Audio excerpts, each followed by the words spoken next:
I'll start off by saying thank you for taking the time. I know the season has been quite crazy for you, so some rest is probably past overdue, right? Wish. When do you get a chance to get some rest? When I sleep in the night, if I get time to sleep. If I get time to sleep, I get time to sleep. So, Duvone Stewart has been in demand for a long period of time, and not just here by BP Renegades, locally throughout the island, regionally throughout the Caribbean, and internationally. You know, when you do good work and you stand out as a successful entity within what you do, you know, it's like an advertisement for the next thing to happen. You know? So everybody keep looking at you, everyone wants to see what's happening, they want to get involved and get in contact with you. So I always like to do my best. I always like to put my best foot forward. So rest is, I believe, is when you're dead. When you're dead, you rest. You know? So, I understand that totally. Let's start from the beginning. I know normally people usually ask the same type of questions all the time, but I want to start from the beginning with you because I'm what you would call jumping on the train kind of lately. I wasn't too familiar with Duvone Stewart, the arranger, for quite some time. How did you get started? Where did the love of music come from, and how did you fall in love with Pan? Well, let's start from the bowels, you know, where I came from, Tobago. Both my mom and my dad were steel pan players. Okay. My family was exposed to music. Okay. And they were both members of the Trinidad Tobago All-Star Steel Orchestra, where my dad was the vice captain of the band. My mom was just a regular quadraphonic player. And me being one of many siblings in the family, which we are closely knit, and just like loving life and enjoying life. We didn't come from a rich family, but yet still the love was always filtered through the family for everybody to appreciate and love everybody at the same time, you know. Right. Many a nights, you know, I used to see my parents leaving the house, going and do what they do. Didn't know what they was going to do, but that one night that nobody was known to look after me, you know. I believe like I was around 7 or 8 when I cast stay by myself. So the decision was, hey, let me bring him down the road, you know. Right. So I got myself ready and walked down this Wilson Road in Scarborough, and hearing this noise, hearing this ping pong, didn't know what it was, and it so happened hearing the noises were getting closer and closer. This is where my parents were, and I saw Steel Pannist for the first time, and I was very, very surprised and happy, and you know, a little kid, you know, you see something for the first time, you know. You want to touch it, you want to hit it, you want to hear what happening with it, you know, and tickling and stuff like that, you know. There were other kids in the panyard, you know, when mom and dad was like practicing, you know, say, go and play with the kids and stuff like that. That was never that time. I just used to stay around my mom's, you know, make sure that everything is okay with her. Yeah. Stay around the band, walk around the panyard and see what happening, and see what going on, Very, very curious, you know, just want to be a part of it. There are moments in the panyard when the band will get break, you know, the players will get breaks. We go and take a drink, we go and take something to eat, we take a walk outside. And I used to run for my mom's stick, you know, and just started tickling she pan, you know. And take my father's stick and started tickling the pan, you know. But so it sounds like it was instantaneous. It was instantaneous. And by that happening, you know, my dad being the vice captain of the band, he had a portfolio and a privilege to keep instruments home in the house. Yeah. So when he took advantage of that, that is where this instrument became close to my heart. You know, every moment that I had, you know, hitting something. So you started more or less eating, breathing, sleeping. Everything was the pan. Everything was just pan for me, you know. And started playing pan with the band, you know.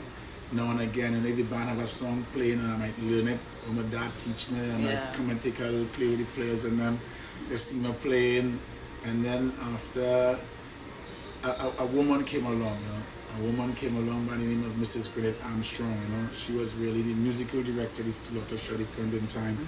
And she saw me playing, and she was like the visionary individual to say, well, yo, if we have this youth man here in the band, you know, why we don't start a youth band? And that is where the Trinidad and Tobago All-Stars Youth Steel Band started from Mrs. Gwyneth Armstrong, where we gather and make connections with all the schools in the Western Island, Western side of the island. You did that. I didn't do that, Mrs. Gwyneth Armstrong, I know. But, you had something that she saw. Yeah, she saw something great in me that she wanted to explore so much more. She was a music teacher at the Bishop's High School, one of the big prestige schools in Tobago, and she had a big love for music, you know, and wanted to explore her training and her liking for music, what she was developing, which was classical music on a piano. She wanted to experiment something much more on the instrument, and she saw me doing my thing and saw me do my thing and stuff like that. Then the youth band came together, and me being one of the face of the band, you know, everything started to go on the rise, and everything was on the rise, you know, going on the rise, everybody coming together, we're preparing for events, preparing for World Junior Steel Pannist Schools Music Festival and stuff like that. And parents saw, yo, well, we asked Duvone where you want to be, and from the word go, I told him I want to be a pan man, you know. You know, I didn't understand the word. Being a musician at the point in time, I just wanted to play pan. I like this, you know. So I didn't want to be no policeman, no lawyer, no doctor, no. But with Steel Pan, I remember when I was growing up, that was quote unquote a bad thing. Yeah, bad job. And that was I was getting. Hooligan. Yeah, that was getting too, because you know when the question was asked to me what I want to be, I want to be a pan man, I want to be a steel pan player. Then the stories came to me from my parents, how it was back in the days, you know. It was something that was rebellious, the fighting, the bloodshed, and the people used to watch it down as nothing and stuff like that. But hearing these stories, it never ever detracted me, you know, never sent a sense of detraction or deterrence for me that I shouldn't get involved in this. I always wanted to be an exceptional one out of the regular, you know? So I saw pan, I saw steel pan as my way out, you know, my love, my liking, my everything, you know. And with that being said and done, Mrs. Gwyneth Armstrong, she was doing private music classes. So you started taking lessons? I started taking lessons there. And she was teaching me music, both theory and practical, but all the practical training was done on a piano. So she was trying to explore the different instruments to make me understand what music was all about, where it came from, where you play and stuff like that. But I was very, very, very, very, how did people, not liking the piano. I just wanted to play pan. I just wanted to play pan. I just wanted this instrument. You figured whatever you could do here, I want to do it on the back.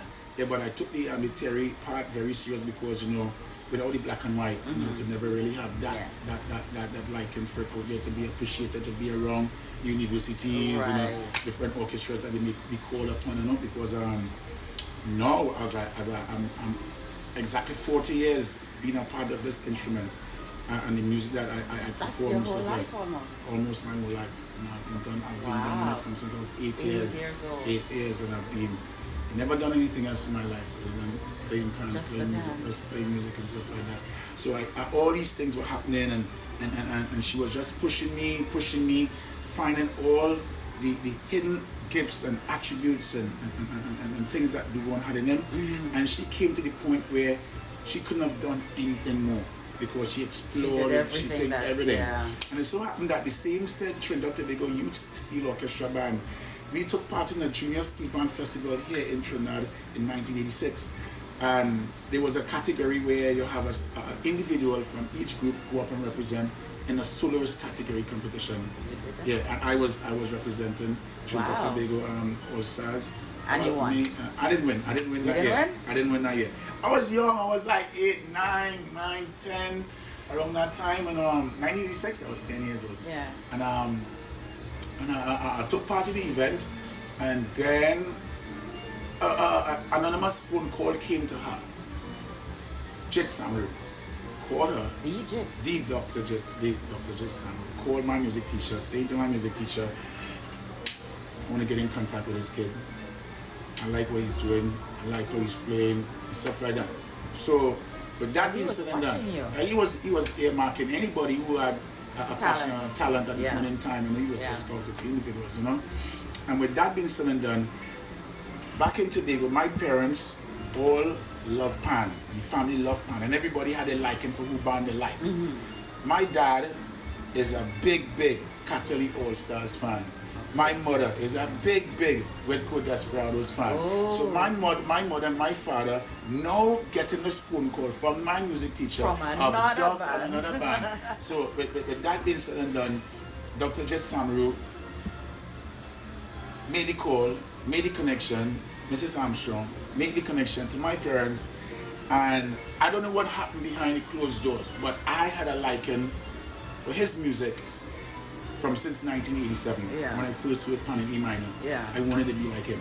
And not knowing that this individual is the individual that earmarked me, saw me, that wanted me to come see what he do and teach me more, because at the point in time, as I mentioned before, Mrs. Gwyneth Armstrong did all what she could at the point in time to help me be at a level, and there were a level of dormancy. So dormancy came in, and he took it to a different level where I came and I saw this humble individual moving through the Panyard with great respect for his players, the surrounding, the environment, welcoming me with open arms, making me feel at home, playing music, touring the world, being a part of the Panorama band, being with his family and stuff like that. It was like a welcoming feeling, a whole new revolution world open for me to see that I was really accepted by this humble, gentle child.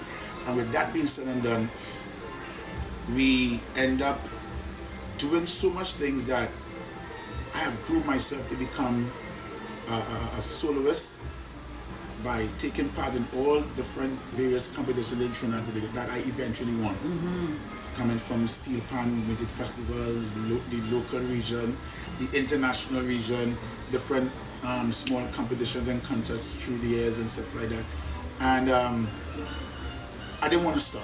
I wanted to push on. It's like everybody wanted to be like Mike back in the days in basketball. Everybody wanted to bounce a ball, put the tongue out their mouth, run and dunk and things like that. I wanted to be like Dr. Jet Samru.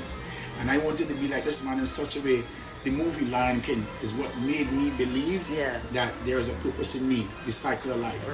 Understanding what life is all about, what the instrument is all about, what the people that make you feel happy, make you feel comfortable. As the old people say, never down the bridge or the cross to reach real reach. So I was in place in this kind of in this position where I left the band to broaden my scope, my mindset, my knowledge of being an arranger. And in my little bit of research that I was doing, I see that when you left, you went and you took the Pan on a whole other level.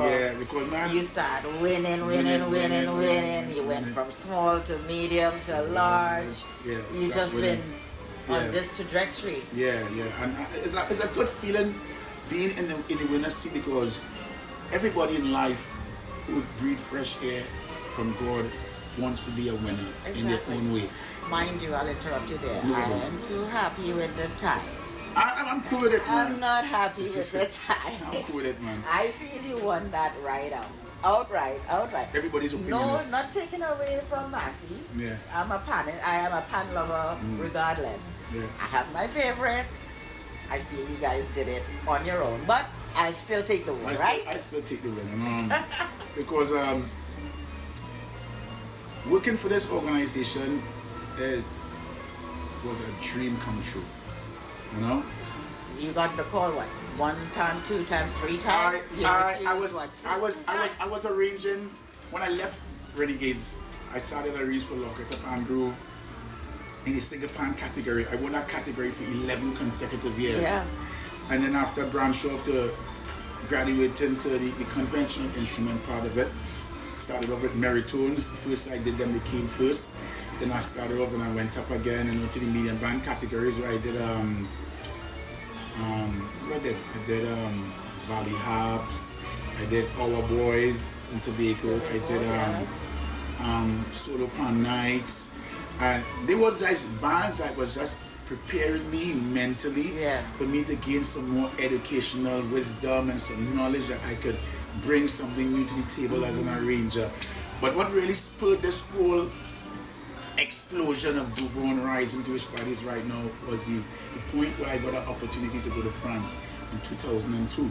Oh, okay. I got an opportunity to go to France to teach music and to teach instrument in the University of Nantes / Calypso Atlantic Steel Orchestra, which was founded by Mr.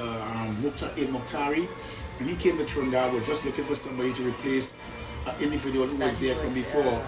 But he was an elderly individual, he couldn't take the cold weather and stuff like that. So they saw me performing with Peter Pan Groove and they said, well, yo, they walk up to me, say, Monsieur, we want to have a talk with you, we want to bring you to France, and we accept.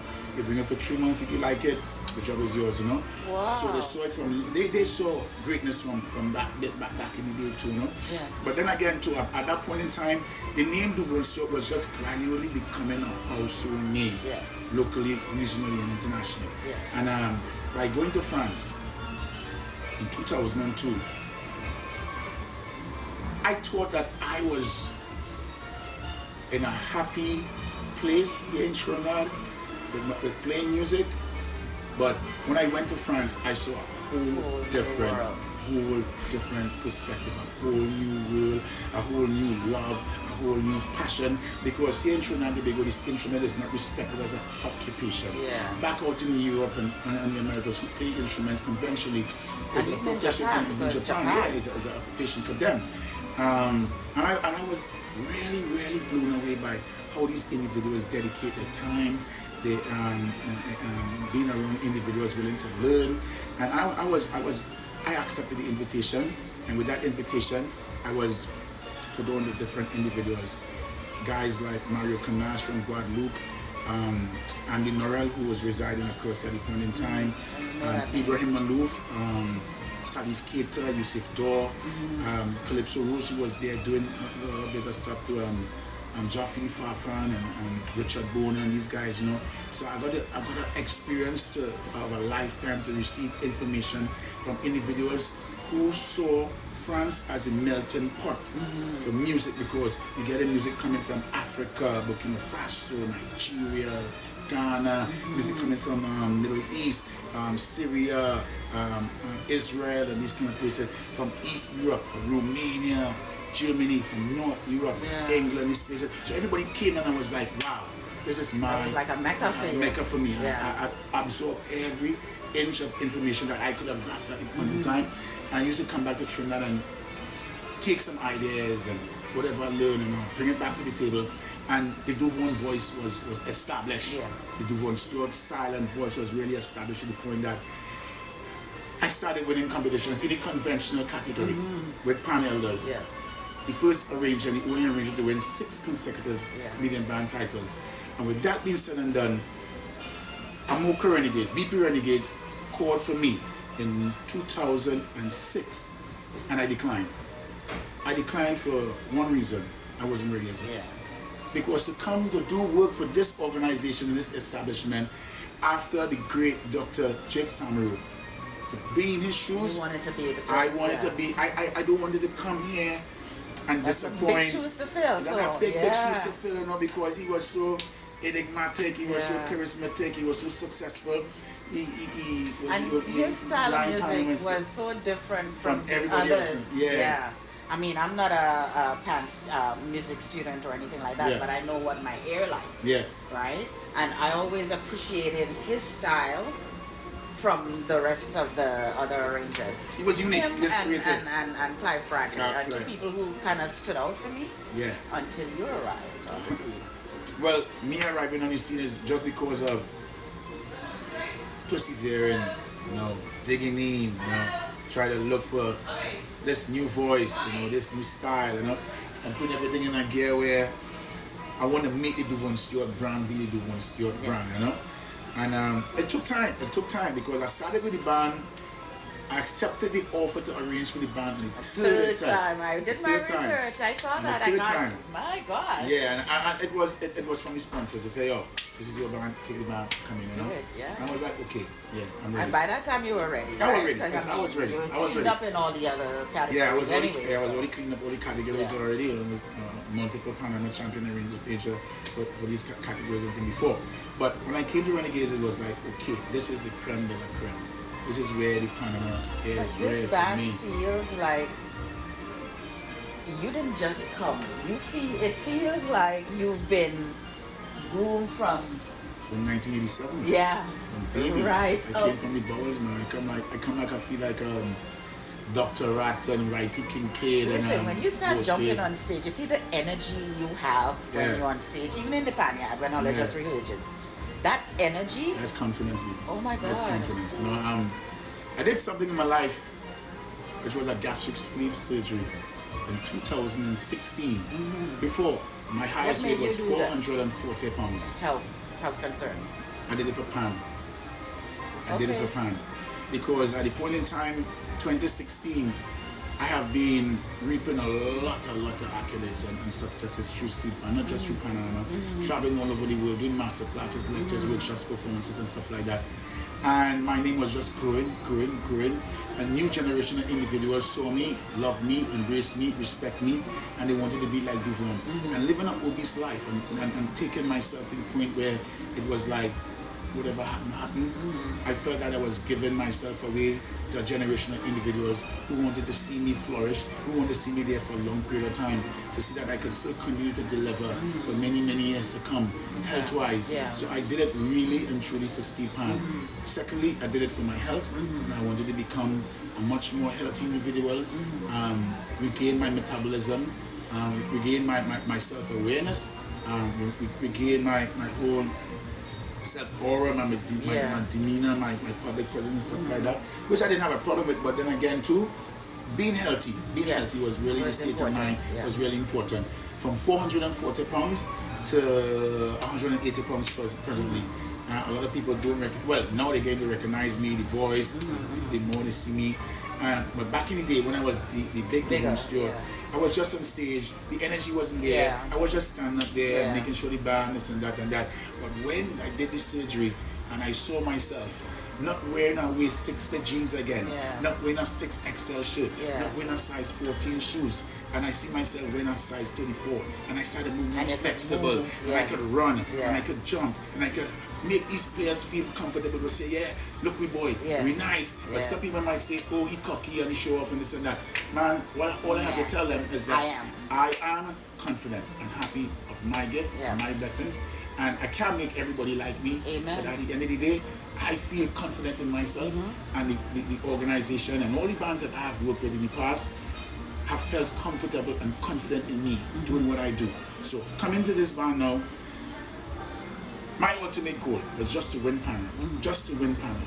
But the real reason behind it, it was to make my mom and my dad happy and proud because of the journey that they sacrificed that they made. My mom migrated to America to take me to send money for me to go to school, and my dad was back home in Tobago working in the port, and that winning feeling, for me, I can't give them any financial repayment is not really much, no. But in 2012, something happened so significant that I never thought it would have happened. Band number 2, arranged by Duvone Stewart on the big speaker in the Savannah. My mom and my dad was in the band itself, and I felt in my heart, yes, I win Panorama, because I know from the sacrifice that they did for me to go through all these things and come into Trinidad, is a concrete jungle down here for me coming from Tobago. How did they feel about you leaving to come down here? When you made the decision to move to Trinidad? They were in support of whatever I did. And they saw it fit to support, not by force, but by natural energies. And that played off to the point where everybody was like, yo, if this is what he wants, give him what he wants. You know, let me support him. Let me take him on that road, support him.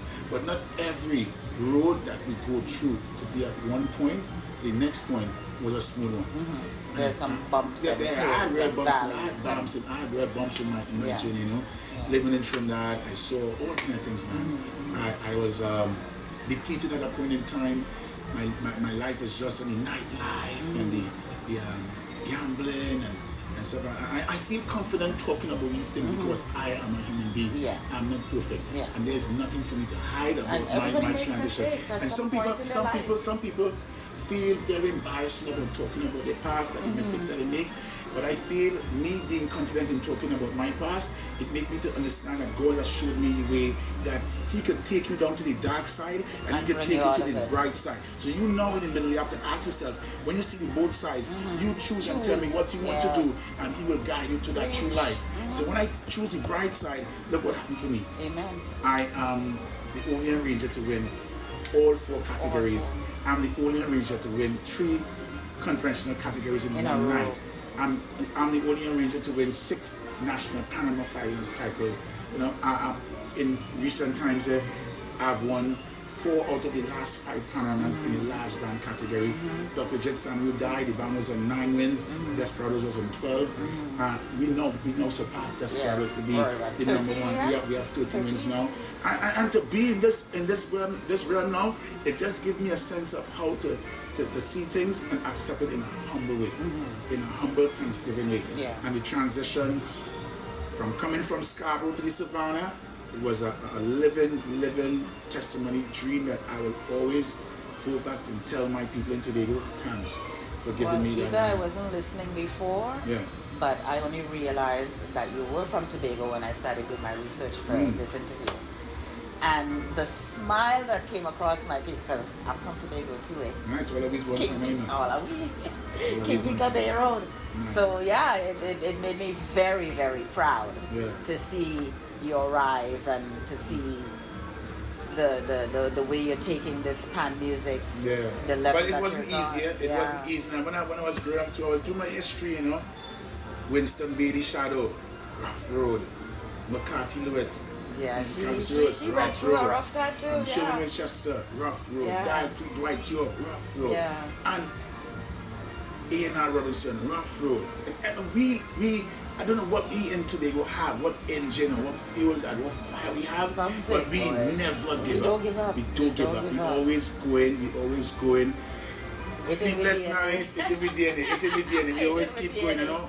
Sleepless nights, silent cries, public cries, but we never give up, you know. But I'm really happy to be one of these son of the souls back from back home to be in this zone right now, but yet still I want to go back and continue to encourage the young ones in the Steel Pannist fraternity. That's the thing that you brought up, encouraging the young ones. How receptive do you find the young people? Because you know today the young people are in a whole different mindset.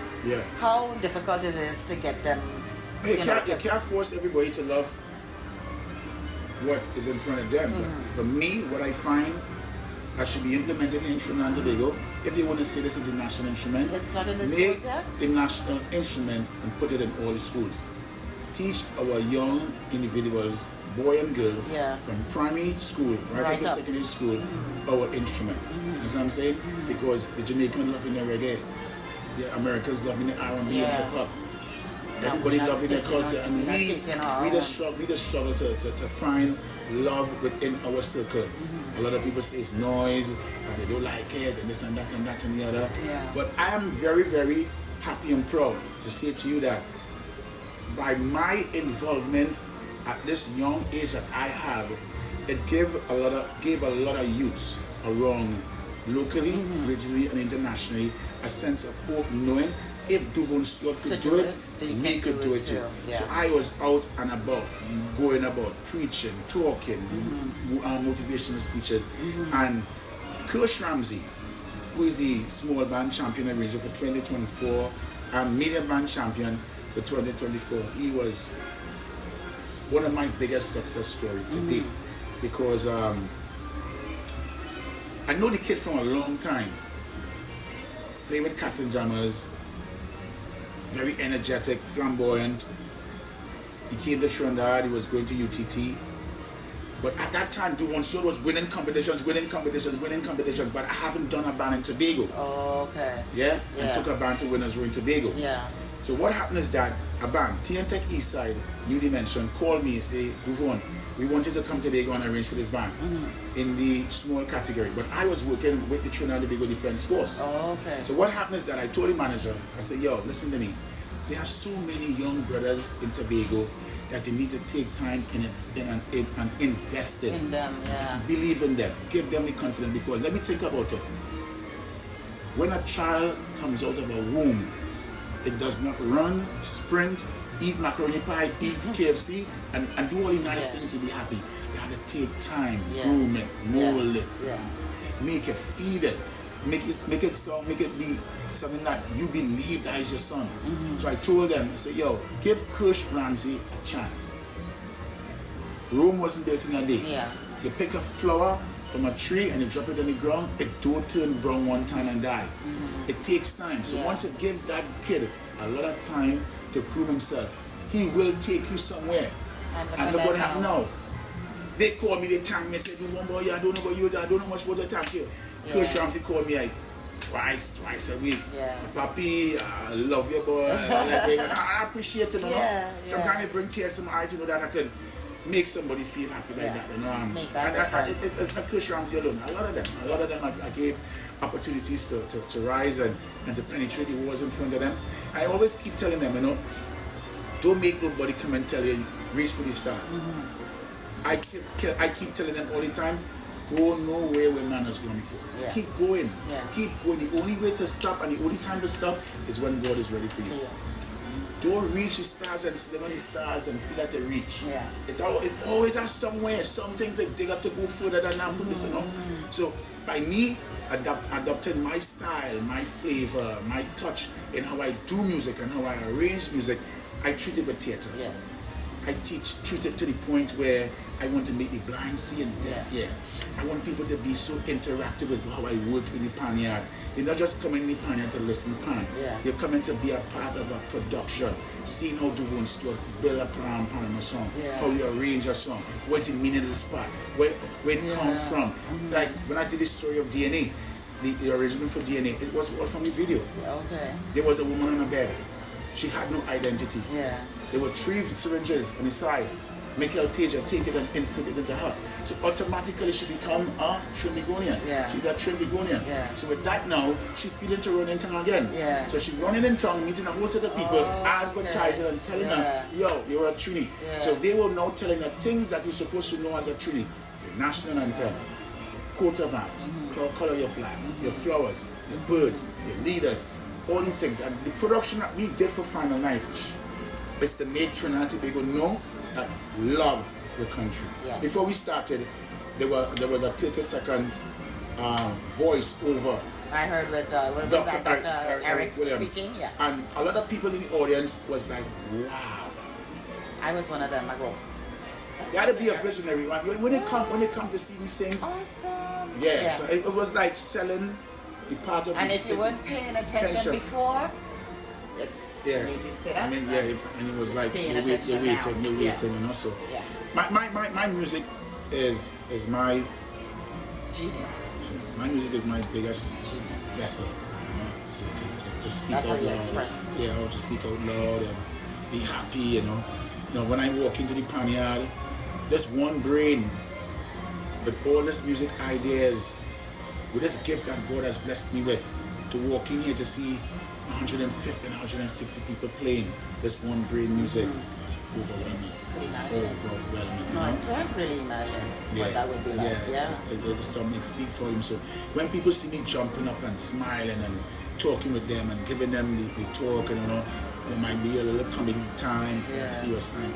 But the passion and love that I have for this craft, I treat it just like how a pilot fly a plane from Toronto to New York, from New York to Trinidad. I treat it like how a train operates. I treat it how people treat life. But this is my occupation. As much as I respect these things, I want people to give me the same respect too. And that is why I have here at BP Renegades a well-groomed engine with the organization solid, with transparency, love, respect, and legacy to continue. Don't know how to follow up that, but I will ask you though. I know we started off earlier when I asked you what do you do to relax, when do you get rest? No, seriously. When do you wind down and turn it off, even if it's just for a little bit, Duvone? What is a little bit? I don't know, like... Okay, I haven't been... Okay, have you been on a vacation? Well, I believe it's, when I travel to go to different places. No, not traveling to work. No. I'm talking about a vacation where you turn off the phone, you don't answer any calls. That is very impossible for me to do right now because I don't like to disappoint people to the point where But you know, I you call have to it take come. time for self in Yeah, order I to take be time. able to give all of what you give to us.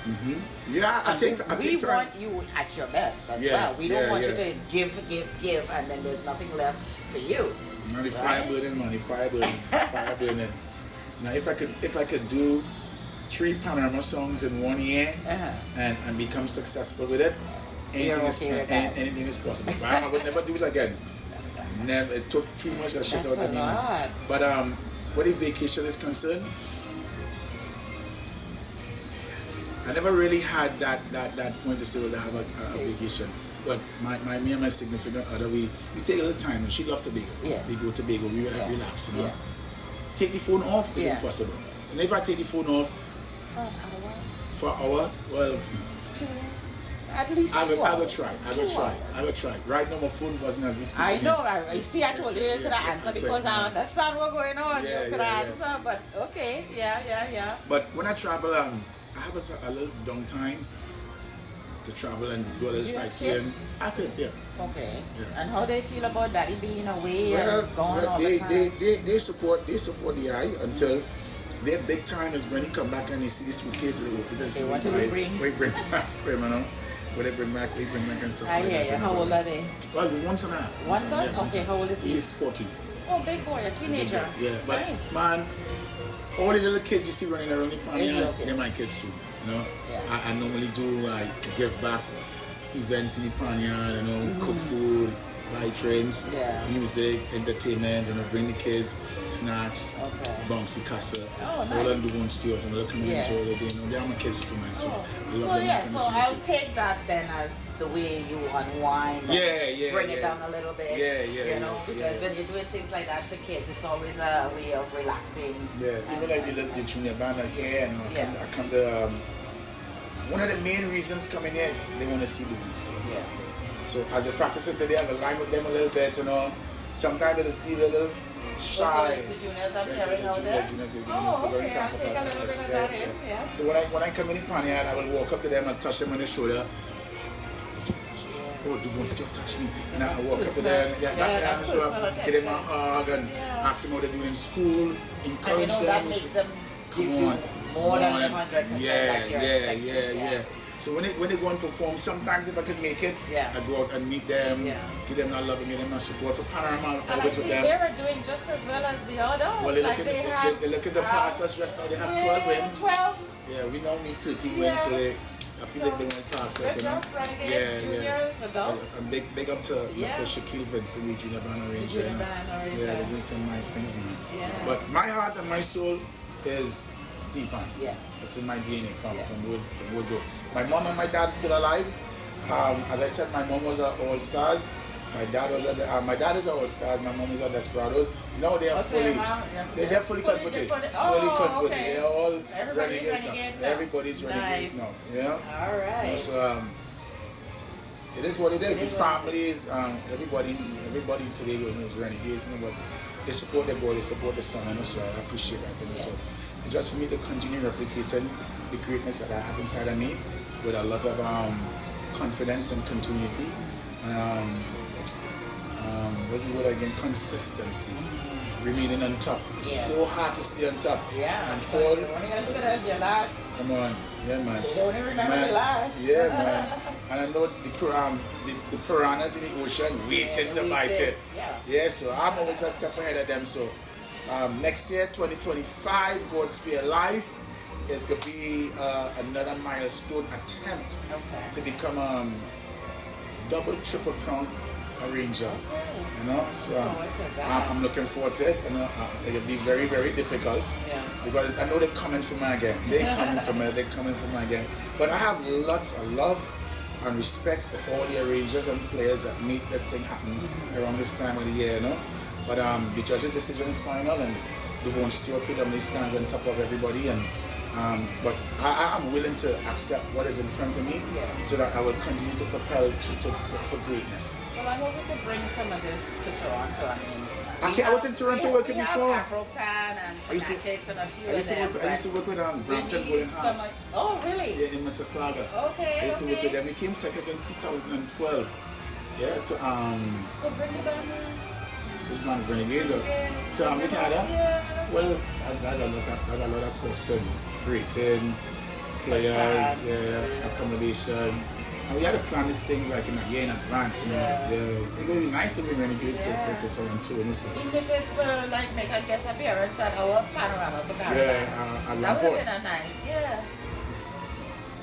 Alright, if So- I win the million, and it's like a 10 million, because you know our jackpots is being Yeah. high up there. Yeah. I'm bringing all you. Okay. For sure. I'm holding you to that. For sure. I'm holding you to that. You know, but I have a friend in Canada by the name of Earl Pierre Jr. Yeah. And he was like, yo, bro, we need to get you up here. We need to get it done up here. But I came on many occasions and performed in I Canada. know, I've seen Yeah. you a couple of times that he brought you up. I've Yeah, come snowflakes to and stuff. yeah, snowflakes on steel. Yeah. So I'm yeah. fully aware that Yeah. you could make some real damage up the road. Yeah. We want you to come. Yeah, but I think you do something for them to come back up this year again to try something. Okay. Well, that would be nice. That would be very nice. Well, I mean, I had questions that I had written down, but they were just the boring, generic type Yeah. questions. I appreciate what we did much Yeah, better than- spontaneous flow. Yeah, you you get know. have so much information to work with your Exactly. We really appreciate this interview with you, man. No problem. I'm glad you took the time because I know the season's been hectic. This I is know it's been relatively crazy. day. Yeah. So, I have 3 more tomorrow. I have an honorary program tomorrow, some group program tomorrow. On Sunday, yeah. Monday, the students on the UE, COSTAT and UTT, they have the opportunity to select an arranger to do a thesis on everybody picks Duvone Stewart. Yeah. So I have a lot of people who might be waiting to speak with the cameras and stuff like that. So you that's I'm never there's busy. I'm no never. rest. There's no rest. I'm always going. So But we love it. I love that it. you do that. I love it. And we love, and I can speak for myself, I love listening to your originals. I repeat. Sometimes I'm at work and I forget that I'm at work. I'm supposed to be doing the people work. Yeah. And I'm on YouTube watching Renegades. Shh, don't tell nobody. But yeah, that's my weakness. so appreciate the Yeah. music. My carnival is pan, juve. Anything else could happen after that. Yeah. Pretty Mask could come after. Yeah. Panorama, juve. That's my carnival. Sweet. Yeah. So I'll let you get back to that's what good. you're doing, the party. If Yeah. you don't mind though, I'll want to get a couple shots of you. I want one by that sign and maybe one with you standing by the band as they're practicing. If Okay, that's no all problem. right. Yeah, no problem. Well, any photos you want to take, you know. And I have some stuff that I did on. Let me turn this off. I could stop that.